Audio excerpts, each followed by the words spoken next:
I think it's going to be very difficult for Donald to sit through 8 weeks of these proceedings. Sometimes they're not exciting. Sometimes they're procedural and very boring. And as you've heard, he sometimes falls asleep during these sessions.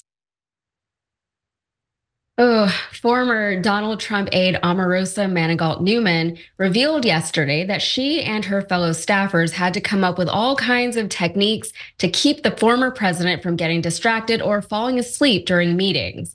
Apparently, nobody on his team in the New York courtroom knew any of those techniques because earlier this week, Maggie Haberman at the New York Times reported this.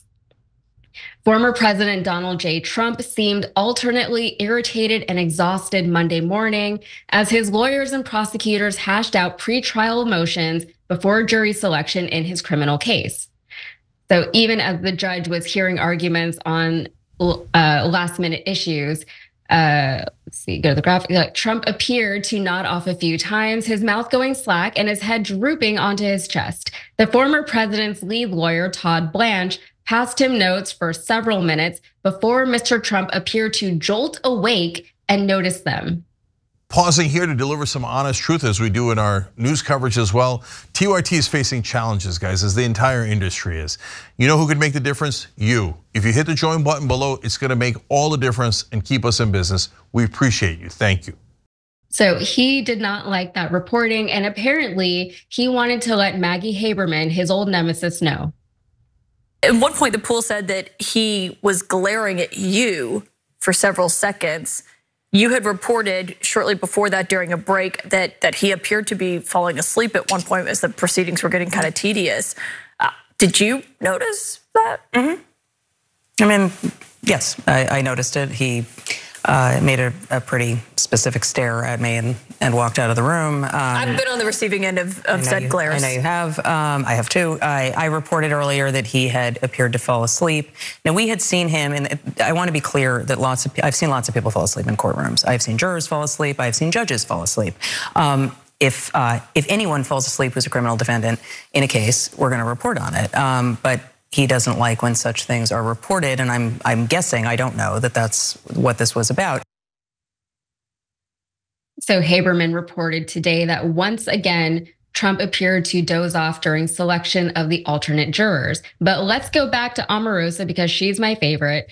She explained just how hard it is to keep Trump awake and focused during important meetings and ceremonies. I will tell you that I've had to sit through long ceremonies with Donald Trump. I've had to sit next to him during long church services or different policy events. And Donald Trump cannot focus, nor can he sit still for very long. In fact, we used to build our events specifically to address his attention deficit. We would break up the event so that he could be stimulated and not fall asleep. We would slide him different information or news articles that he could read while these long proceedings were going on. Anything to keep him focused so that he wouldn't just get up and walk out. Yeah, she almost makes it sound like it would have just been easier to give him a coloring book or something like that. What do you make of this, Cenk? Yeah, so look, I think this is one of the sillier stories, and I'm happy to have Maz make some jokes about it. But really, the only part of this story to me that's relevant is when he's in the White House and you can't get him to focus on a policy issue or most importantly, a national security issue. And what Omarosa is not the best judge of anything, and she's a Johnny. If you don't know her, she's a bit of a snake, and she was a very diehard Trump person, and then they had a falling out. She's not like known for her veracity, let's put it that way. But having said that, she's not the only one who said that about the White House. They used to, they put the presidential daily briefing down to a page because Trump wouldn't read past the page. I'm not sure he can read past the page. They would put his name in there and pictures. And remember, it's just one page. How much content could there be if you stuff it with pictures and his name? So that part is relevant. Him falling asleep in court. Look, I was a lawyer briefly, but I slept through about 70% of it. So I don't blame him on that. Now people are making fun because they're claiming he's farting in court. Even one of our members said odor in court, odor in court.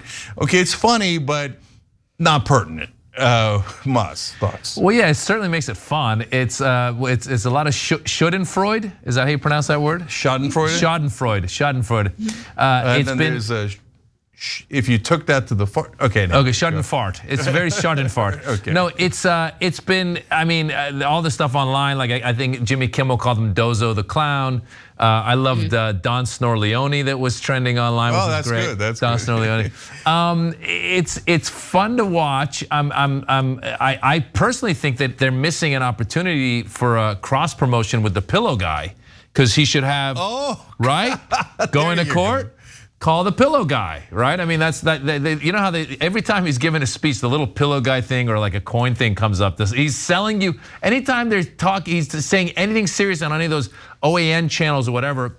He's selling you stuff. The pillow guy should take advantage of this. But more importantly, back to your point, Cenk, you're absolutely right. I mean, you come to realize that he really is as inept as a president as we thought he was. I mean, he really was not someone who is somebody who was qualified to be the president. And I think the Republicans that were part of his team didn't really care, because they said, oh, we have someone who'll do what we need him to do if we just boost his ego, we call him Mr. President. You saw the whole Mike Pence when they were going around the table and Mike Pence was saying, oh, it's such an honor and a pleasure to work with you. It was all a lot of that kind of stuff to get him to do what he ended up doing, which was to take women's rights away, which to put immigrants in the people, the kids in cages, and he's kind of like an evil Forrest Gump. Like he was, you know what I'm saying? Like he was dumb enough that they got him in there and they just propped him up. And we all know there was probably never a moment where he had an idea where everyone goes, oh, that's a good idea. You know what I'm saying? I can't imagine anyone saying, I mean, listen, he did so much crazy stuff. We keep going back to the, put bleach in your veins, blow up what was it? He wanted to blow up the storm. Oh, he's got all these crazy half-baked ideas. And in his mind, he's smart because like he had an uncle that was an MIT professor. I mean, that's how goofy this guy is. So it all makes sense, and it's great to watch him in his actual element and not on his Adderall or whatever he was taking to tweet aggressively, to actually see that he's a 78-year-old, 77-year-old man, whatever. He's an old dude.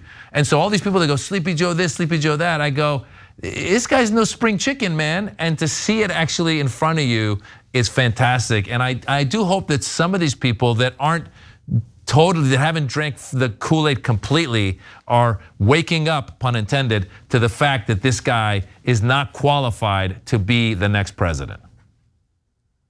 You know, we laugh because it's easier than crying. So that's what this story is. That could be our next president. Who knows? Thanks for watching the video, guys. We also love it if you hit the join button below, because that makes you a member, and members allow us to be independent, honest. We can be as progressive as we want, no corporate media influence, and that's all because of you guys. We love doing the show with our members. Hit the join button, become one of the Young Turks.